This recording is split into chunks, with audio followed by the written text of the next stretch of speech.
तर आपल्या काही भागामध्ये रावण महिषासूर यांचं सुद्धा पूजन करण्याची पद्धत आहे सुरू झाली आहे। का तर काहीतरी वैचारिक त्याच्यामध्ये गडबड सुरू करायची आणि आपलं काय इच्छित असेल ते साधायचं। म्हणजे अशा प्रकारचं एक वैचारिक आक्रमण आपल्याकडे आहे। त्याच्याबद्दलही खूप सांगता येईल। तो नॅरेटिव्ह नक्की करायचा आणि त्याच्याप्रमाणे काम करायचं। दुसरं जे आव्हान आहे ते आर्थिक आहे। चीन सारखी जी मोठी आक्रमक अर्थस्थिती असलेला देश आहे, त्याच्या वस्तू आपल्याकडे आणून विकायच्या। कसल्या प्रकारच्या वस्तू असू शकतात तर ज्या आपल्याकडच्या धार्मिक विषयाला लागतात त्या सुद्धा वस्तू तिथून तयार होतात। मूर्ती तयार होतात गणपतीच्या सरस्वतीच्या, अशा इथे विकल्या जातात। त्याची विश्वासार्हता किती झाल्यानंतर कमी किमतीत मिळतात म्हणून घेतलं जातं। त्यामुळे आपलं आर्थिक शास्त्र जे देशाचं ते कसं कमी होईल, मारलं कसं जाईल असा त्याच्या मागचा एक प्रयत्न त्यामध्ये असतो। जसं आता एक ज्यूस येतोय, त्याचा एक मोबाईलवर फिरतोय सोशल मीडियावर, मँगो ज्यूस म्हणून, आणि तो मँगो ज्यूस विदाऊट मँगो असा आहे। म्हणायचं मँगो ज्यूस पण त्याच्यामध्ये मँगो नाहीच आहे, परंतु मँगो सारखी चव, मँगो सारखा कलर, मँगो सारखी सगळी रचना त्याच्यामध्ये केमिकल्सच्या आधारावर करण्याचा प्रयत्न आहे की ज्याने अनेकांच्या शरीरावर प्रकृतीवर परिणाम होऊ शकतो। त्याचं काही देणं घेणं नाही, त्यातून आर्थिक त्याचा फायदा करून घेणं असं एक आर्थिक आक्रमण आपल्याकडे आहे। अशी कितीतरी उदाहरणं आपल्यालाही माहिती असते, फक्त जाता जाता आठवण करून द्यावी म्हणून आपल्या समोर ठेवली आहे। आणि सामाजिक तर खूप आहे। जाती जातीमध्ये भांडणं लावणं, निरनिळ्या प्रकारची आंदोलन करणं, निरनिळ्या प्रकारच्या रिझर्वेशनसाठी जे आत्ताच मराठा आरक्षणाचा विषय झाला, लिंगायतचा विषय आहे, मीनाचं आंदोलन आहे, अशा प्रकारचे पाटील जे आहे, असे अनेक प्रकारचे आंदोलन, त्याच्यातून जातींमध्ये ते निर्माण करणं, जातीच्या भिंती आणखीन जरा टाईट करणं ज्याला म्हणता येईल, असा प्रकारचा एक सामाजिक आक्रमण आपल्या ठिकाणी आहे। आणखीनही काही आक्रमण आपल्यामध्ये असू शकतात, पण अनेकदा विचार करणारा असं वाटतं की अशा प्रकारची जी आक्रमणं आहेत, काय होणार आपल्या देशाचं, त्याला काही उत्तर आहे की नाही। तर संघाचं म्हणणं असं आहे, आपण एका गीतातून ते म्हणत असतो, उलझे सुलझे प्रश्नों का उत्तर केवल एक, हिंदू हम सब एक। जेव्हा मी सगळ्या हिंदू समाजाला एकत्वाचा भाव जेव्हा जागा करू आपण, हे त्याचं उत्तर होऊ शकतं। आपले आत्ताचे जे पूजनीय सरसंघचालक आहेत डॉक्टर मोहनजी भागवत, हे नेहमी सांगतात, कार्यकर्त्यांनाही म्हणतात ते, की आमच्या देशामध्ये प्रश्न विचारणारे होण्यापेक्षा किंवा समस्या सांगणारे होण्यापेक्षा समस्या सोडवणारे कसे वाढतील अशा प्रकारचा प्रयत्न करण्याची आवश्यकता आहे। मग एखादी समस्या आहे ती कशी सोडवता येईल याचं चिंतन करणारा जर गट उभा राहिला, माणसं उभी राहिली, तर आपलं काही ठिकाणी आपण बदल करू शकतो। आणि मला असं वाटतं की हा दृष्टिकोन समोर ठेवून संघाच्या स्थापनेपासून आपण हा प्रयत्न करतो आहोत। मग त्यासाठी सगळ्या समाजाचं त्याला उभा करता येईल, सगळा समाज उभा करणं, कोणतंही काम करत असताना समाजाला बरोबर घेऊन घेणं, सहभागी करून घेणं, आणि अशा प्रकारचं त्यातलं जागरण करत करत त्यांच्याबरोबर हे काम करत जाणं, अशा प्रकारची एक आपली भूमिका त्यामध्ये आहे। आता याला प्रतिसाद मिळतो की नाही समाजाचा, मी पुन्हा एकदा कोरोनाचं उदाहरण देईल की हे जे सगळं चालतं यामध्ये आपलं जे तत्वज्ञान आहे, या सगळ्या समाजाला बरोबर घेऊन जाण्याचं हिंदू तत्वज्ञान आहे, हिंदू चिंतन आहे, हे सगळं जर लक्षात घेतलं तर त्याची प्रचिती जगाने त्या कोरोनाच्या काळात घेतली। अगदी उदाहरण द्यायचं तर आपल्या जगामध्ये सगळ्यात प्रगत राष्ट्र मानलं जातं अमेरिका, म्हणजे तिथे काही कुठल्याही गोष्टीची कमतरता नाहीये। आणि काही प्रमाणात जर म्हटलं तर भारत हे अतिशय मोठ्या संख्येचं मोठं राष्ट्र, अनेक प्रश्न, अनेक प्रकारचे मधले काही अंतर, विविधता ज्याला म्हणता येईल, असं सगळं आहे। त्यामुळे सगळ्यांना असं वाटलं होतं की या कोरोनाच्या काळात अशा भारतासारख्या देशांचं काय होईल, पण आपण जर त्याचा थोडासा मागोवा घेतला, समजा त्याचं एकाच मुद्द्याशी जर जोडायचं ठरवलं, तर या कोरोनामध्ये मृत्यू झालेल्यांचं प्रमाण जर पाहिलं आपण, तर काही कोटी अमेरिकेत गेले आणि काही लाखाने म्हटलं तर आपल्या भारतात गेले, लाख सुद्धा कदाचित, म्हणजे काही लाखाने म्हणतो मी। म्हणजे एवढी विपरीत परिस्थिती असताना, अनेक सुखसोयी नसताना सुद्धा भारतामध्ये हे होऊ शकलं, त्याचं कारण काय? तर इथलं समाज, इथला माणूस हा स्वकेंद्रित नाहीये मुळात. कारण इथली संस्कृती त्याला काहींना आवडत नाही, पण आपण म्हणतो त्याला हिंदू संस्कृती, हिंदू विचार आहे. तो त्याला स्वतःच्या पुरता ठेवत नाही, तो सगळ्यांचा विचार करायला लागतो, स्वतःच्या बरोबर दुसऱ्याचा सुद्धा. अशा प्रकारचं एक मूलगामी चिंतन आपल्याकडे असल्यामुळं त्या काळामध्ये अनेक जण बाहेर आले. म्हणजे मला एक उदाहरण माहिती आहे. मी नगरमध्ये होतो, तर नगरच्या त्या सुरुवातीच्या काळामध्ये सगळ्या पोलीस प्रशासनाकडे ही सगळी व्यवस्था होती. कुणाला घराच्या बाहेर पडू द्यायचं नाही, पडला तर फटके मारायचे, काठीचे लाठीचे, ऐकलं नाही म्हणून. अशा प्रकारची स्थिती होती. तर चौकात चौकात पोलीस आपले पहारा देत होते. मग त्यांना कोण खाऊ घालतं का नाही, त्यांना कोणी काही आणून देतं का नाही, पाणी चहा काही कोणी फार बघत नव्हतं, शासनही बघत नव्हतं, बाकीचे नाही. पण मला आमच्या त्या चौकातलं एक उदाहरण माहिती. त्या शेजारी माडीवर अपार्टमेंटमध्ये राहणाऱ्या एक महिलेने पाहिलं का, हा पोलीस गेले 2 दिवस इथे उभे ते दोघं चौघजण. अरे यांनी पाणी तरी घेतलं का, त्यांना कोणी चहा आणून दिला का? त्या महिलेने अशा परिस्थितीमध्ये खाली उतरली, चहा आणि पाणी घेऊन आली आणि त्या पोलिसांना दिलं. बंदी असताना म्हणजे त्या पोलिसाची सुद्धा काळजी त्या महिलेने घेतली. आणि नंतर जितके दिवस त्यांचा पहारा त्या ठिकाणी होता त्यांना सगळं त्या महिलेने पुरवलं. असं अनेक उदाहरणं ठिकठिकाणी आपल्याला पाहायला मिळते. हे जसं पोलिसाचं तसं समाजातला खूप मोठा घटक होता का ज्यांना कमवतील तर खातील, पण त्यांच्या जेवणाची व्यवस्था काय? काही जण शहरं सोडून आपल्या गावाकडे चालले होते. ते रस्त्याने राणा मावा अशा रस्त्याने जात होते, कारण मुख्य रस्त्याने जाता येत नव्हतं. तर त्यांच्या सुद्धा खाण्यापिण्याची अशी व्यवस्था अनेक समाजातल्या लोकांनी पुढे येऊन केली असं आपल्याला माहिती आहे. कारण हे आपलं कल्चर आहे, आपली संस्कृती आहे, त्याचा एक परिणाम आहे. मला असं वाटतं ह्या सगळ्या संस्कृतीचा, कल्चरचा आपले जे संघ संस्थापक होते डॉक्टर हेडगेवार यांनी नीट विचार केला, अभ्यास केला, चिंतन केलं त्याचं, आणि त्या चिंतनावर काय उपाय करता येईल, मग देशाची परिस्थिती कशी होती, देश कसा जगात मार्गदर्शन करत होता वगैरे वगैरे, आणि अशी अवनती का, असं जेव्हा त्याने विचार केला, 1000-1200 वर्ष आपण पारतंत्र्यात का राहिलो, असं चिंतन करता करता ते एका निर्णयावर आले होते की आमच्याकडचा प्रश्न आहे इथला माणूस, व्यक्ती, आणि त्या व्यक्तीला जर नीट घडवलं तर आपण काही करू शकतो, काही बदल होऊ शकतो, असं त्याला वाटलं. हे त्यांनाच वाटलं असं नाही. अनेक विचारवंत, समाज सुधारक, देशभक्त, संत, साधू, लेखक असे त्यावेळेस विचार करत होते त्या काळात. उदाहरणासाठी 2-3 आपल्या समोर ठेवणार आहे. त्यामध्ये एक ज्ञानकोशकार केतकर होऊन गेले, पुण्याचे होते. त्यांनी असं वर्णन केलं होतं समाजाचं की आपला समाज कसा आहे. समजा एखादं सैन्य असतं तर त्या काळामध्ये सैन्य एकमेकात लढायचं, युद्ध करायचे, आणि हरलेल्या सैन्याची वाताहत व्हायची, आणि ते इकडे तिकडे परागंदा व्हायचे सगळे सैन्य. मग त्याचा सेनापती जर राहायला जीवन तर परत त्या हरलेल्या सैन्यांना जमा करायचा, त्यांची जुळवाजुळव करायचा, आणि पुन्हा लढायची तयारी करायचा. त्या केतकरांनी त्याचं वर्णन करताना हिंदू समाजाचं असं केलं की त्या वाताहत झालेल्या सैन्यासारखी हिंदू समाजाची स्थिती आहे. असं सैरभैर झालेला आहे, त्याला कोणी हे नाही, तर त्याला कुठेतरी एकत्र आणावं लागेल, त्याला कुठेतरी सेनापती निर्माण करून द्यावं लागेल, असं एक त्यांनी त्यांच्या चिंतनाचं सार मांडलं होतं. संत साहित्याचे अभ्यासक होते ल.रा. पांगारकर, असं म्हणतात की ते नगर जिल्ह्यातलेच होते. तर त्यांनी मांडताना असं म्हटलं होतं की या देशातलं जर काही परिवर्तन करायचं असेल तर एक 8-10 जणांचा एक गट करावा लागेल, त्या गटांचा एक प्रमुख करावा लागेल, अशा प्रमुखांचा परत एक गट करावा लागेल, आणि मग तो असा ते गट होत होता एखाद्या गावाचा प्रमुख होईल, अनेक गावांच्या प्रमुखांचा मिळून तालुक्याचा प्रमुख होईल, असं करत करत थेट देशभराचा प्रमुख करावा लागेल, आणि मग त्याच्यातून काहीतरी सार सोल्युशन आपल्याला काही ना काही निर्माण करता येईल, असं त्यांनी त्यांची मांडणी केली. स्वामी विवेकानंद आपल्याला सगळ्यांना माहिती आहे. ते एक गोष्ट नेहमी सांगायचे की एखादी सभा मोठी असेल, कार्यक्रम, तर त्याच्यातून तात्कालिक उत्तेजना प्राप्त होते. ती सभा ऐकली, भाषण ऐकलं कसं वाटतं, बस यूं करेंगे त्यूं करेंगे असं सगळ्यांना वाटत असतं. घरी गेले की परत जैसे ते थंडे होऊन जातात.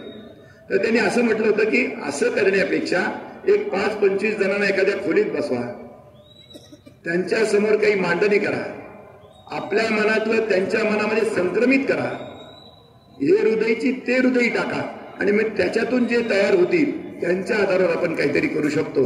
आणि अशा प्रकारचे जर 1000 तरुण मला मिळाले तर या देशाचं चित्र बदलता येईल.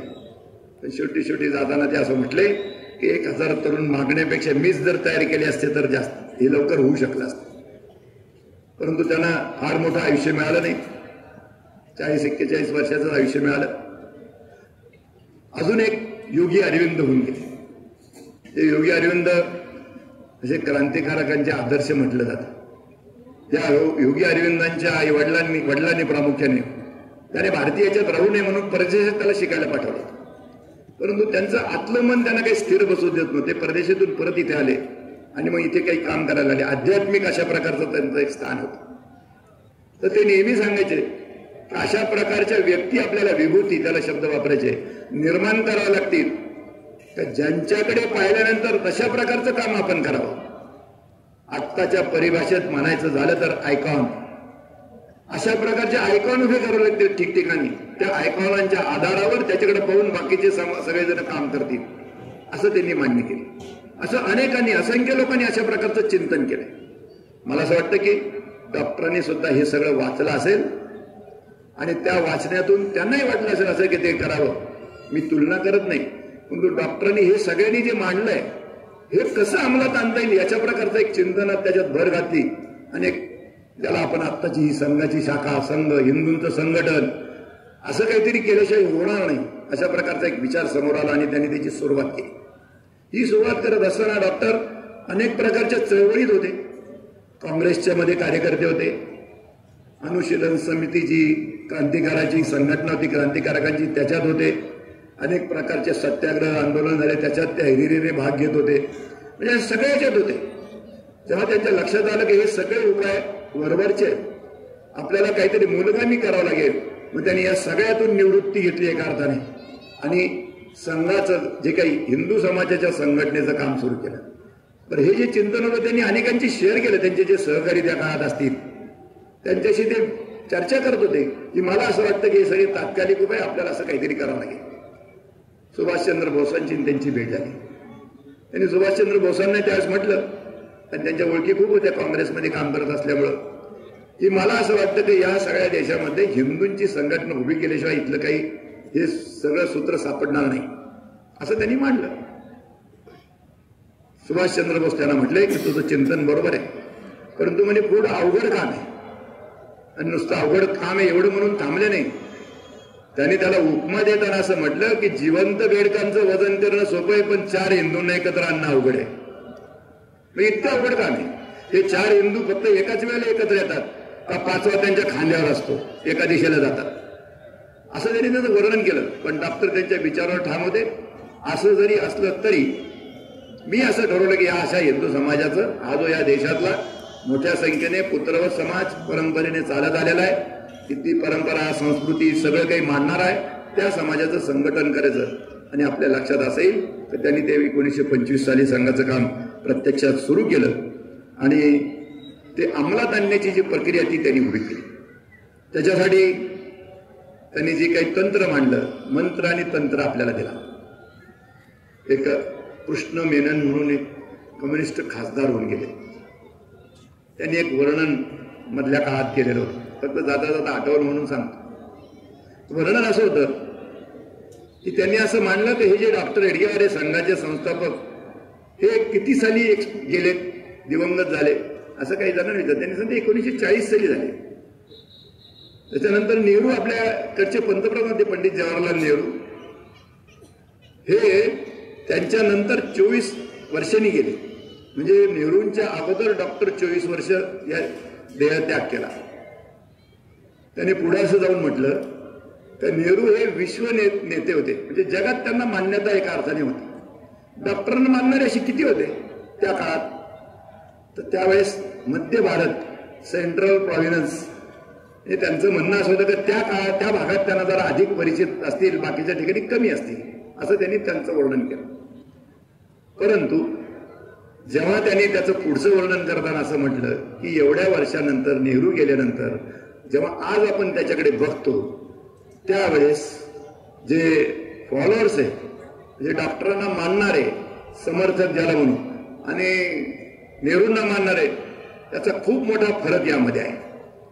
हजारो लाखो कार्यकर्ते डॉक्टरांना मानणारे आणि डॉक्टरांनी जे चिंतन म्हणलं त्याच्यासाठी काम करणारे असे कार्यकर्ते दिसतात आणि इकडे होत नाही. म्हणून त्यांनी एक वाक्य त्यावेळेस वापरलेलं होतं की what is the criteria of one's greatness, म्हणजे डॉक्टरांचं मोठेपण सांगताना what is the criteria of one's greatness, the length of the one's should for future. म्हणजे एखाद्याचं किती काळ त्याचं नाव राहतं, किती काळ त्याला समर्थन मिळतं, त्याच्यावर त्याचा ग्रेटनेस असतो. म्हणजे असे हे डॉक्टर अडीकर त्यांनी चिंतन करून अशा प्रकारची एक संघाची सुरुवात केली. एक हिंदुत्वाचा विचार समोर मांडला. हिंदुत्वाचा विचार मांडत असताना हा काही नवीन विचार होता असं नाहीये, जुनाच आपल्याकडचा अनेकांनी जो मागाशी म्हटलं तसं चिंतन केलेलं होतं. त्या सगळ्यांचा विचार फक्त अंमलात आणण्याची काही प्रक्रिया त्या काळाशी सुसंगत अशी त्यांनी मांडण्याचा प्रयत्न केला आणि असं हे सुरू केलं. हिंदू विचारामध्ये वैयक्तिक स्वास्थ्य, कौटुंबिक स्वास्थ्य, सामाजिक स्वास्थ्य, राष्ट्राचं स्वास्थ्य, याच्या पुढे जाऊन जगाच्या स्वास्थ्याचा विचार. तेव्हा आपल्या या कोरोनाच्या काळामध्येच भारताने जगाला सुद्धा ती कोरोनाची लस काही देशांना कमी किमतीत, काही देशांना फ्री ऑफ कॉस्ट अशी पुरवल्याची उदाहरणं आहेत. कारण आम्ही जगाचा विचार करतो, पूर्णवंतो विश्वमार्यमचा आपला विचार आहे, नुसतं आमच्या स्वतःपुरता नाहीये. तर हा भाव वाढवत नेणं अशा प्रकारचा हा प्रयत्न आपला त्यामध्ये आहे. आणि हे लक्षात घेऊनच संघाची रचना डॉक्टरांनी केली असं लक्षात येईल. आणि समाजाला उभं करायचंय म्हणून सुरुवातीच्या काळामध्ये दंगे व्हायचे, कारण जरा मुस्लिम समाज थोडासा सशक्त असायचा. म्हणून डॉक्टरांच्या जीवनचरित्रामध्ये एक उदाहरण घेतं. अनेकांनी जिथं कोणी संशोधक असेल त्यांनी वाचलं असेल, म्हणजे अभ्यासक असेल त्यांनी सुद्धा वाचलं असेल. तर महालक्ष्मीची जी पूजा असायची, जी आपल्याकडे होत असते, त्यावेळेस सगळं सोन जड जवाहीर त्या ठिकाणी पूजना केली जाते. आणि त्या नागपूरमध्ये त्यावेळेस लुटालूट व्हायची. तेव्हा काही जण आले, काही याच्यावर काही संघ करेल का? डॉक्टरांनी संघ तर काही करणार नाही, पण तुम्हाला काही करता येणार नाही का? तुम्ही या ना, घराच्या बाहेर उभे राहा, सगळे तुमच्याबरोबर संघाचे लोक राहतील. आणि मग आपल्या लक्षात असेल की त्यावेळेस जरा नीट प्लॅनिंग करून अशा प्रकारचे जे काही दंगे होत होते त्याला त्यांनी यथोचित उत्तर दिलं. समाजाला उभं करण्याची प्रक्रिया ही संघाच्या सुरुवातीपासून आहे. त्याचे अनेक उदाहरणं आपल्याला सांगता येतील. कोरोनाचं उदाहरण द्यायचं तर पुण्यासारख्या ठिकाणी PCCR नावाचं एक आपण उभं केलं. निरनिळ्या ज्या संस्था होत्या, संघटना होत्या, कंपन्या होत्या, त्यांचा फंड घेऊन. नाशिक ठिकाणी सुद्धा MPCR नावाचं संघटन उभं केलं. असे अनेक काम आपण समाजाला बरोबर येऊन करतो. आत्ताचा जर कार्यक्रम घेतला तो 22 जानेवारीला राम जन्मभूमीचं मंदिराची प्राणप्रतिष्ठा झाली. 2 वर्ष आधी आपण त्याचा निधी संकलनात भाग घेतला, समाजाला बरोबरूनच केला. आता अक्षता वितरणाचा भाग घेतला, सगळा समाज त्याच्यामध्ये ढळून निघाला. समाज आपल्या बरोबर होता. जे कधी संघात आले नाही असे सुद्धा सहभागी त्यामध्ये होते. कारण हे काही एकट्याचं काम नाही, ही संघाची सुरुवातीपासूनची भूमिका आहे. सगळा समाज त्याच्यात उतरला पाहिजे. आत्ताचं जे निवडणुकांचं पर्व, आज निवडणुका संपल्यामुळे संपलं म्हणायला हरकत नाही. यामध्ये सुद्धा देशभर 100% मतदान होण्यासाठी जी काही रचना करावी लागते ती संघाच्या स्वयंसेवकांनी समाजाला बरोबर घेऊन, समाजाच्या निर्णय संस्था संघटनांना बरोबर घेऊन एक प्रबोधन, जागृती असा करण्याचा प्रयत्न केलाय. असे आपण काही ना काही उपक्रम सातत्याने करत असतो. हे सगळं लक्षात घेऊन संघाने थोडीशी कार्यपद्धतीमध्ये काही थोडी बांधणी करण्याचं प्रयत्न हे सगळ्या सुरुवातीपासून करत आलाय. आता संघटन श्रेणी, जागरण श्रेणी, गतिविधी आणि विविध क्षेत्र अशा प्रकारच्या काही रचना करतो. म्हणजे संघामधलं शारीरिक, बौद्धिक व्यवस्था हे शिकवणार एक संघटन श्रेणीच्या नावाखाली चालतं. समाजामध्ये जाऊन संघ विचार पोहोचवणं, त्याचे संपर्क, प्रचार करणं, संपर्क करणं आणि सेवा कार्यातून आपण जातो. याबरोबर संघाच्या स्वयंसेवकांनी समाजातल्या काही लोकांना बरोबर घेऊन 7-8 प्रकारच्या गतिविधी आपण सुरू करण्याचा प्रयत्न करतो. आणि विविध क्षेत्रामध्ये संस्थांना उभं करून त्यांनी समाजातले काही प्रश्न घेऊन त्याच्यावर काही सोडवणूक करता येईल असा एक प्रयत्न आपण सामुदायिकपणे करतो. अजून एक नवीन उद्योजकता विकास अशाही प्रकारचा एक उपक्रम आपण सुरू केलाय. त्यातला हेतू असा आहे की येणाऱ्या 2030 पर्यंत जो आपला BPL, बिलो पॉवर्टी लेवल जी असते आपली, त्याच्यात 0 उत्तर राहील, कोणी बिलो पॉवर्टीच्या खाली राहणार नाही अशा प्रकारचा प्रयत्न या उद्योजकतेच्या नावातून निरनिळे उद्योग सुरू करून करण्याचा एक संकल्प आपण देशातल्या काही जणांना बरोबर घेऊन केलाय आणि त्यासाठी प्रयत्न करतो. त्याचबरोबर इथला तरुण छोटे छोटे उद्योग, मग त्याला सरकारी भाषेत बोललं तर स्टार्टअप असेल, आणखीन काही असतील, अशा प्रकारचे उद्योग सुरू करणं आणि त्याच्यातून उद्योग देणारे किंवा उद्योग सुरू करणारे, नोकरी देणारे, नोकरी मागणारे होण्यापेक्षा अशा प्रकारचा एक विचार घेऊन उद्योजकतेच्या दृष्टीने सुद्धा आपण करतो. आणि हे सगळं काम आपल्या या महाराष्ट्रामध्ये कोरोनाच्या काळापासून आपण सुरू केलंय. हळूहळू छोट्या छोट्या स्वरूपात आपण करत आलेलो. त्या सगळ्याचा हेतू काय? मगाशी प्रास्ताविकात त्यांनी आपल्या कार्यावळीत त्याचा उल्लेख केला. या देशाला वैभव संपन्नतेकडे आपल्याला घेऊन जायचं आणि त्याचं स्मरणही आपण संघाच्या रोजच्या प्रार्थनेत म्हणत असतो, परम वैभवने तुम्ही तर स्वराष्ट्रम. तर या देशाला वैभवाला घेऊन जायचं आणि वैभवाला घेऊन जात असताना केवळ संघाच्या स्वयंसेवकांनी त्याच्यात सहभागी व्हावं अशी भूमिका नाहीये. समाजाने सुद्धा त्याच्यामध्ये बरोबर यावं, त्या सगळ्या विकासाच्या गंगोत्रीमध्ये प्रवाहित व्हावं आणि त्यांनी सुद्धा याच्यामध्ये केवळ सहानुभूतीची भूमिका न ठेवता त्याच्यामध्ये कसं या सगळ्या बंधू भगिनी सहभागी होतील असा एक विचार करावा, असा प्रयत्न आहे. हे सगळं करण्यामध्ये आपल्या पूजनीय डॉक्टरांनी एक त्यांच्या संदर्भातलं गीत आपल्याला माहिती आहे. क्रांतदर्शी केशवांनी दिव्य स्वप्न पाहिले, भरत भूचे तेज अवघे दश दिशांना फाकले. हा दृष्टिकोन ठेवून सगळ्याही दिशांना आपल्याला जायचंय. हे जे स्वप्न डॉक्टरांनी पाहिले या देशाच्या वैभव संपन्न जीवनाचं, त्यासाठी जे जे काही कष्ट करावे लागतील ते आपल्याला सगळ्यांना करायचे आहे. आणि त्याचबरोबर सगळ्या समाजाला बरोबरून असं एक आपण नेहमी गीत म्हणतो, भारताची या महारथाया सारे मिळून उडूया, पायी गती अन हाती शक्ती, हृदयी भक्ती जोडूया. या भावनेतून आपल्याला या सगळ्या समाजाचं जो काही गाडा आहे, रथ आकलत आकलत पुढे न्यायचा आणि हा देश पुन्हा एकदा जगाच्या व्यासपीठावर वरती उच्च स्थानावर बसलेला असेल असं पाहायचं. हे केवळ डॉक्टरांचं स्वप्न होतं असं नाही, हे स्वप्न विवेकानंदांचं होतं. त्याची आठवण करून मी थांबणार आहे. हे सगळं करत असताना अनेक गोष्टी कराव्या. ते विवेकानंदांचं स्वप्न असं होतं की मी असं पाहतोय, असं हे जे सगळे पुरुष असतात, महापुरुष, त्यांना काही वर्षाचं दिसत असतं. आपल्याला कदाचित 1 फुटावरचा खड्डा दिसणार नाही, तेच करून पडू, परंतु यांना काही वर्षाचं दिसत असतं. तसं त्या स्वामींनी असं म्हटलं होतं की मी असं पाहतो की भारत माता पुन्हा उच्चासनावर बसली आहे आणि सगळ्या जगाला मार्गदर्शन करते आहे. परंतु हे जर व्हायचं असेल त्यांचं स्वप्न साकार, तर आपल्याला सगळ्या समाजाला त्याच्यात उतरावं लागेल. म्हणून काही पंच परिवर्तनाचा विषय घेऊन आता संघ चाललाय. त्या पंच परिवर्तनाचा थोडासा उल्लेख करतो आणि माझ्या बोलण्याला मी विराम देतो. त्या पंच परिवर्तनामध्ये सामाजिक समरसता असा एक विषय घेऊन आपण चालतो की समाजामध्ये कुठल्याही प्रकारचा भेदभाव नाही, राहणार नाही. त्यासाठी मला जे जे काही करता येईल त्या सगळ्या समाजाला एकत्र आणण्याचं, त्यासाठी आम्ही प्रत्येक जण त्याच्यामध्ये सहभागी होऊ आणि ते दुरुस्त करण्याचा प्रयत्न करू. त्याचबरोबर दुसरा मुद्दा आहे तो कुटुंब प्रबोधनाचा आहे. अनेक कुटुंबामध्ये निळ्या प्रकारच्या समस्या आपल्याला आता समोर जाणवतात. कुटुंबाचं एकत्रीकरण होत नाही, सगळेजण एकत्र बसले काहीतरी चिंतन करतात असं नाही. आता या संघाच्या प्रवासामुळे अनेक ठिकाणी प्रवास करतो. एका घरात गेलो, सहज लहान मुलाला विचारलं तुझं नाव काय, त्यांनी नाव सांगितलं. तुझ्या वडिलांचं नाव काय ते सांगितलं. आजोबाचं नाव विचारलं, त्याला काही सांगता येईल.